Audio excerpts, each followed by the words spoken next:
Agora eu quero falar o seguinte, transporte coletivo de São Roque, vamos mudar o tema. Hoje São Roque acordou sem transporte coletivo, greve na Mirage Transportes. Ontem nós tivemos aqui o Edenilson Magrão que falou de ônibus, tal, das dificuldades, que linhas foram reduzidas, que tem pouco ônibus fim de semana tal. E hoje logo cedo ele mandou a mensagem, falou, Wanda, a gente falou disso ontem e hoje não tem ônibus. E aí a gente foi entrar em contato e realmente a greve 100%. O sindicato está reivindicando algumas coisas lá, alegando que as horas extras não estão sendo pagas corretamente, que como é que chama lá, o convênio, né? Tem um acordo. É o plano de saúde, mas também a definição de um contrato de trabalho, um acordo entre empresas e funcionários não está sendo seguido, mas também tem a questão lá que 2 funcionários foram demitidos. E o sindicato também está querendo a volta desses 2 funcionários. Então, depois de uma paralisação das 5 até as 11 da manhã, os ônibus voltaram a circular. Quero agradecer ao pessoal do sindicato que nos atendeu, dizendo o seguinte, que voltaram a trabalhar os funcionários, mas que a greve pode voltar a qualquer momento. E quero agradecer a Mirage, que também mandou as informações, dizendo que os assuntos, convenção trabalhista lá que dizem, estão sendo tratados, e que com relação aos funcionários, são funcionários que venceram o contrato e foram demitidos, entendeu? E então ficou nisso daí. Mas, então tem aí o sindicato e tem a empresa, eles estão tentando chegar a um acordo e tal. Mas o que se questionou, Zé, é que foi uma parada de 100%. E normalmente quando se entra em greve, você mantém um percentual de 30%. E o pessoal do sindicato falou o seguinte... Ela pode ser julgada ilegal, né? Paralisação completa, e se vier uma decisão judicial, a gente coloca 30%. Mas agora, inverter as bolas. Se tinha essa questão, que poderia surgir essa greve, e o sindicato falou que comunicou inclusive a prefeitura há 10 dias, eu acho que a cidade não poderia, o trabalhador, o usuário, não poderia ter sido surpreendido hoje, chegar e não ter ônibus. Uma surpresa. Quer dizer, então... Né? Mas eles deram a data ou falaram que a qualquer hora eles poderiam entrar de que há 10 dias, mas então, por exemplo, eu não vi essa correspondência, mas se foi avisado a prefeitura há 10 dias que poderia ter essa greve, ou seja, vai ter a greve no dia 14 ou no dia 13, ou dentro de um período de 10 dias, eu acho, não sei, por parte da prefeitura também, por parte da empresa, por parte do sindicato, que são as partes envolvidas, deveria ter um alerta no ar. Olha, a qualquer momento pode ter uma greve. Você já fica mais ou menos preparado. Você acorda de manhã e já tem um plano B. Aí chegou, teve o ônibus, tudo bem. Mas não sei, do nada... Tá faltando comunicação aí, faltando um entendimento. Do nada, eu acho que o trabalhador hoje foi... Foi o grande prejudicado... que desrespeito, né, com aquelas pessoas que saem de manhã para trabalho, para estudar, enfim, para... Se eles deram a data... Não, então... Então a gente não sabemos o teor, mas o sindicato falou que avisou há 10 dias. Qualquer dia eu posso entrar de greve, então isso é covardia. Mal comparando... eu não tenho uma carga... Se eles deram a data, aí a prefeitura... Mal comparando aquela história da greve dos caminhoneiros. Eles disseram que se comunicaram com o governo, né, dizendo das dificuldades e que estariam na iminência de uma paralisação.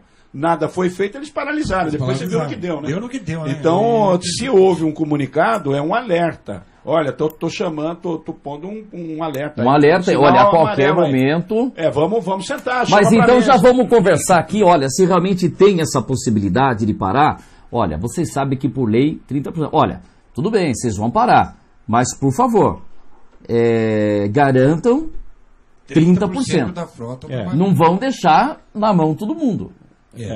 Isso também. Talvez um dos motivos que eles tenham voltado é porque a greve podia ter sido julgada ilegal, eles iam ter grandes dificuldades. O que configurou, parece mais, um protesto. Um protesto de 4, 5 horas, por conta de reivindicações e tal. Quer dizer, mas o trabalhador, por exemplo, se acordar de manhã, você tem que trabalhar, né? Horário, já dependi para trabalhar em São Paulo de ônibus, você chega e fala, olha... hoje está em greve a empresa de ônibus que atende a São Roque, São Paulo, ou não tem transporte público em São Paulo. O sindicato podia fazer com que os motoristas, os cobradores trabalhassem com uma tarja preta na lapela, sei lá, fazer um protesto, conversar com os usuários, olha pessoal, a nossa situação está assim, assim, assado, enfim, ganhar a população para aquelas reivindicações que eles Porque estão eu acho que é aí apresentando. todo mundo. Eles estão jogando a população numa situação que, por mais justas que sejam as reivindicações, a população não vai gostar. O Valério está falando aqui, é o que eu penso. Falha tremenda do sindicato, empresa e prefeitura. Todos falharam. Uma Todos falta de falharam. comunicação. Então, falharam como povo, né? E eu não sou eu aqui para ser o juiz, mas na minha opinião, prefeitura, empresa e sindicato. Quem mais falhou? O sindicato e a prefeitura. E a prefeitura. Porque o sindicato é que demonstrou interesse em parar. Então vamos tornar público o que nós pretendemos parar. A prefeitura, por ter essa responsabilidade. Agora a empresa... A responsabilidade, de acordo com a lei hoje vigente, é do Departamento de Planejamento. Então, e a empresa, o que ela vai alegar? Olha, falaram, mas não é... Só que os funcionários estavam aqui e os ônibus não podiam sair da garagem. Então, todo mundo tem aí a sua responsabilidade, mas... Na minha opinião, mais responsabilidade do sindicato e da prefeitura, que deveriam falar, olha, tem um pedido aí que a qualquer momento pode estar grave. Aí fica o seguinte, olha, foi avisado, se a prefeitura sabia que poderia ter essa greve, você acha que não poderia ter sido colocado isso antes? O que me deixa assim... Não, mas a gente ia deixar a população temerosa, a gente ia espalhar o pano. Não, você não pode fazer isso. Você tem que ter uma informação, trabalhar a informação. O que me deixa assim sempre... agora meteram um facão. Ok. Não, a minha preocupação nessa questão do transporte, já desde da entrada dessa empresa em operação aqui na cidade, é a relação dela com a prefeitura. Eu acho que, no meu entendimento, gostaria de estar errado, acho que a coisa está correndo meio solta. Teria que ter um controle um pouquinho maior. Você não pode ter você tem que ter uma relação institucional com a empresa, ou seja, você não pode ter uma relação, vamos dizer, entre aspas, de amizade, você tem que ter uma relação institucional, ou seja, no momento de crise você pode até penalizar a empresa, você pode tomar algumas medidas contratuais que ela esteja saindo fora do contrato. Quem entrar contra a prefeitura ou a empresa? A prefeitura teria que entrar contra o sindicato que, de repente, fez uma greve. Se é uma relação trabalhista, a empresa, mas eu estou dizendo que a prefeitura, ela por ter essa relação de passar o serviço para uma empresa particular, ela tem que também estar sempre mediando ali para que as coisas não caiam nessas soluções extremas aí, né? Então, tem que fazer um jogo aí de meio de campo, evitando conflito, porque a relação patrão-empregado, isso daí é uma coisa estabelecida em lei, direito de greve, uma série de coisas, mas, de qualquer forma, como é serviço público, você não pode interromper isso daí, você vai estar penalizando a população. Houve o reajuste, que deu toda aquela polêmica na tarifa. Então deu toda aquela polêmica, todo mundo ficou aí, ela nem bem chegou, já dá um reajuste. Ontem aqui líderes comunitários falando de supressão de horários, itinerários. Então as coisas não estão muito claras para a população. Então a gente tem essa preocupação de que as coisas estejam correndo um pouco soltas, sem um controle mais efetivo da parte do departamento responsável pelo controle do transporte coletivo. E agora, o sindicato lá reivindica plano de saúde, tal, e cobra lá que sejam readmitidos 2 funcionários. Isso é uma relação patrão-empregado. E a empresa, assim, pela conversa que eu tive rápida com representantes da empresa, essa é uma questão dizendo que venceu o contrato de trabalho, e se o funcionário se sente prejudicado, é um direito dele ir buscar a justiça. Exato. Agora, claro que o sindicato está defendendo, dizendo que tem que ser recontratado. Pelo que você está falando, está me parecendo aqui que a grande falha foi da empresa, né? Que são coisas prometidas e não foram cumpridas. Mas falou que estão em negociação. Ela divulgou um comunicado dizendo acho que foi pelo seu... Deixa eu ver aqui. Seu intermédio que falou que voltaram, mas ainda as soluções estão pendentes. Estão pendentes. A empresa falou que reuniu os funcionários e os funcionários queriam saber por que estavam parando, e quando foram expostos os motivos, os funcionários falaram, não, nós queremos voltar a trabalhar, decisão dos funcionários. E o sindicato fala, os motoristas, pensando na população, falaram, vamos voltar a trabalhar. Entendeu? Pois é. Deixa eu só passar, que depois eu vou perder aqui, o futebol social lá no México. O Brasil ganhou da Eslovênia 13-3 no masculino, E no feminino, o Brasil ganhou da Escócia por 9-1. Ontem foram placares diferentes, né? O masculino estava ganhando de pouco e o feminino de bastante. Hoje o masculino já meteu 13 aí também. O Marcos Nogerini falou, a falha inicial é da empresa que causou o problema. E o Valério Sangalli, certinho, Zé Balai, a prefeitura, na verdade, terceiriza o serviço público, que é a função dela. Aí já é uma questão complicada, né? Você ter o transporte coletivo municipal, né? É meio difícil retomar essa bandeira aí, né? Hoje uma prefeitura, você que teve lá, o Mário Liz criou a Santecê. São Paulo tinha a CMTC, famosa.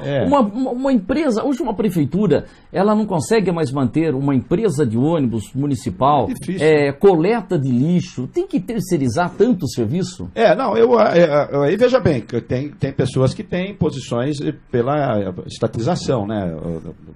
Ou seja, o poder público tocar as suas próprias, com seus carros, seus motoristas, seus cobradores, sua oficina. Eu acho que é meio complicado hoje em dia isso daí. Você tem que estabelecer que a máquina ela tem um limite, né, Deixa só suporte aí para isso, né? Você tem que criar uma empresa, tem que criar duas empresas, uma empresa para o lixo, uma empresa para o transporte. Eu não recebi a nota do sindicato, não sei se já saiu, mas eu não pedi para o Marcão que mande para mim quando tiver. Então, a pauta de reivindicação do sindicato: corte no fornecimento do plano de saúde, excesso de jornada dos trabalhadores, fornecimento do vale-refeição irregular, não pagamento de horas extras referentes ao mês de junho de 2018. Excesso de trabalho e não está pagando hora extra. É meio aí, não sei se quer dizer a mesma coisa, né? No caso. Reintegração dos trabalhadores, senhor Sivaldo Aparecido Coelho, função mecânico, e o senhor Fernando Augusto Belo, função cobrador. E não pagamento de adicional do turno. E a empresa diz: tais reivindicações foram todas tratadas pontualmente, sendo inclusive lançado em ata em reunião redigida e lavrada pela referida entidade de classe. Quanto ao plano de saúde, foi informado diretamente aos diretores sindicais que estava definitivamente solucionado, não existindo qualquer tipo de impedimento em sua utilização e que se encontra em pleno funcionamento e atendimento. Que a empresa está dizendo. No tocante à imposição da entidade sindical pedido de reintegração, entende a diretoria da empresa que afronta diretamente os preceitos legais do poder de administração da empresa, posto que não há qualquer irregularidade na dispensa de tais funcionários no término dos respectivos contratos de experiência, o qual a própria espécie demonstra que trata-se de experiência, podendo o empregador encerrá-lo ou dar continuidade. Dizendo que não tem qualquer tipo de razão justificativa aqui nesse pedido. Quanto à alegação formulada pela... deixa eu ver aqui, temos que as mesmas são novas e não foram apresentadas previamente, dizendo que tem coisas que não foram apresentadas aí que não justifica a paralisação. Mas eu queria achar aqui uma outra questão, que ele falou da hora extra, que já foi, com relação à hora extra, foi solicitado diretamente ao diretor sindical, o Marcos dos Santos, o Marcão, que a gente está sempre conversando com ele, que fosse apresentada a relação de funcionários que entendem que existem irregularidades nas horas extras trabalhadas e efetivamente pagas em olerites com todos os seus reflexos, tal. E ele diz o seguinte, que até o presente momento não foi apresentado pelo sindicato ou até mesmo por qualquer colaborador o que entenda que há essa divergência, dizendo que não se provou que há essa divergência. Então, aí do lado a empresa, do outro lado o sindicato. Tudo bem, pode até transparecer que foi uma atitude precipitada do sindicato, né? De paralisar, muito embora eles aleguem que tenham feito um comunicado e tal, mas... Parece que foi meio... Eles forçaram um pouco essa paralisação, como protesto, alguma coisa. A ponto dos funcionários querendo voltar a trabalhar. Então, eu não sei, aí veja bem, ainda eu acho que falta sintonia. Faltou sintonia. A empresa diz que ao fim da greve, após uma comissão de trabalhadores, né, buscar maiores informações junto à empresa para verificarem a consistência e legalidade das informações trazidas pelos diretores sindicais, estes trabalhadores, por conclusão própria e sem que houvesse qualquer negociação, por mera deliberabilidade e por iniciativa própria, optaram por iniciar a jornada de trabalho. Então fica aí o sindicato dizendo que não se chegou a um acordo e que a qualquer momento a gente pode ter de novo uma paralisação. Já demonstrou que não houve a liderança do sindicato no final da greve aí, né? Já houve um problema com o aumento lá, né? E o prefeito ia dar um determinado aumento, eles quiseram mais, acabou não dando nada e ficou todo mundo sem nada. Do quê? O ano passado. A gente ficou 3 anos sem ter aumento de passagem. Não, aumento de salário dos funcionários. O prefeito queria dar um X, mas aí não mais e acabou não tendo nada. Do funcionalismo público, isso foi no último ano do Daniel, 2016, que aconteceu o seguinte, foi um projeto para a Câmara propondo 5%. O sindicato e a associação dos professores queriam mais do que 5%. Então, conversaram com os vereadores e pediram para rejeitar aquele aumento, aquele reajuste de 5%, entendendo que teria que se brigar por mais. Então, foi rejeitado 5%. E na sequência da negociação, o Daniel falou assim, bom, mandei 5%, vocês não quiseram, agora eu refiz as contas, não dá para dar nada. E aí que se questionou os sindicatos, eles falaram, devia ter garantido pelo menos os 5%. Porque depois, quando foi lá, mas também ali no momento, entendia se garantir os 5, não iria conseguir mais depois. Você acha que a sua força de pressão é maior, do que ela é mesmo, né? Ela realmente, você dá muito valor àquilo que vai fazer. Você precisa medir um pouco. Mas a questão é melhor garantir. Pega 5 e vão brigar. A relação sindicato-empresa, desde que houve a Revolução Industrial, que se tirou o cidadão do campo e trouxe para a cidade, se criou o proletário, né? E essa relação nunca se resolveu até hoje. É complicado. Cada um briga ali. Me pareceu que foi precipitado aí o momento, mas a gente também não estava presente. Eu lamento. Sirva de alerta. Eu lamento. Sirva de alerta para a prefeitura, aí no caso, o órgão que é o responsável pela questão do transporte, que sirva de alerta para que as coisas podem acontecer sempre assim, de uma hora para outra, e para que a população não seja grande penalizada. E nesse caso ela não pode ser mediadora? Falar, olha, vocês têm o sindicato está errado, não. O errado está vocês têm que dar esse aumento. Aí tem a justiça do trabalho. Aí a prefeitura não deve se meter com isso, não deve dar o parecer dela. Porque ela tem que resguardar que o serviço seja prestado para a população. Exatamente. Deixa a briga para lá, vamos mediar, vamos tentar não deixar. Agora, o grande prejudicado foi o trabalhador. Exatamente, o trabalhador voltou a ser gente que teve que trabalhar a pé. No horário que não foi. Gente que não podia. Horário de pessoa que vai pessoas. A gente tem pessoas idosas, de 70, a gente já beirando 80, às vezes até com mais de 80 anos que trabalha. No posto de saúde, tá todo mundo. Quem tinha uma consulta marcada. Exatamente, e não pôde, se tivesse sido avisado antes, teria não houve o alerta, né? Então, digamos que isso tenha sido. Tem gente que está esperando uma consulta 2, 3 meses e chega lá e fala. Se o sindicato deu a data e falou, olha, dia. Eu vou perguntar pro Marcão. Olha, nós vamos entrar em greve daqui a 10 dias. Nós vamos entrar em greve no dia 14, então eu acho que de qualquer forma, agora se ela fala, qualquer dia eu vou, aí é covardia. Que aí não dá certo. Porque eu perguntei hoje pro Marcão, quando é que vocês podem entrar de greve de novo? Esperando. Pode entrar hoje, pode entrar amanhã, pode entrar depois, quer dizer, se tá. Isso é covardia. Você está acuando tudo, né? Não, aí você está fazendo uma coação. Você tem que ter por uma assembleia. Nós vamos fazer assembleia amanhã. Pode ser que depois da manhã a gente entre greve. Mas é aquele tal negócio. Vamos tirar as greves da Paulista. Não, aí a gente não chama atenção. Então, tem esse detalhe também. Sindicato, né? Uma vez eu vi um amigo pelo Facebook, esse amigo mora nos Estados Unidos. Falou, aqui tem greve todo dia, mas tem o lugar certo para ter greve ali. Tem o lugarzinho tem ali. Tem o grevódromo. Isso, eles ficam andando ali. Então, todo dia tem greve. Todo dia tem greve. E o presidente fica sabendo que é na frente da janela dele, mas não atrapalha o trânsito, não atrapalha ninguém. Agora o sindicato aqui pensa diferente. Ele fala, se eu não atrapalhar... Não só o sindicato, mas manifestantes de direita, de esquerda, então, nunca do meio. Todos eles. Não é só o sindicato, tem razão, é todo mundo. E eles... que nem... Só que a Paulista atrapalha a ambulância ali, chega do hospital. Um monte do hospital, atrapalha... É complicado, mas é assim que... Mas aí o futuro chegou. E a crítica depende de quem participa. Se a pessoa é favorável àquela paralisação, ela fala, tem que parar mesmo. Isso. Se é contrário, fala, que absurdo, olha aí, está atrapalhando o hospital. Então é que nem juiz de futebol. Isso aí. Se prejudicou o time, Oh, tem esse absurdo. Você fala, mas quem não erra? Quer dizer, então... Por isso que eu digo, o futebol é uma das coisas mais honestas que existe. Agora vai ter o VAR. Pra greve sindical não tem. Não podiam ter filmado. Vamos fazer as reuniões, filme e depois passa pro povo. Põe o Facebook, ó. Olha o que o cara falou na reunião lá. Vamos fechar.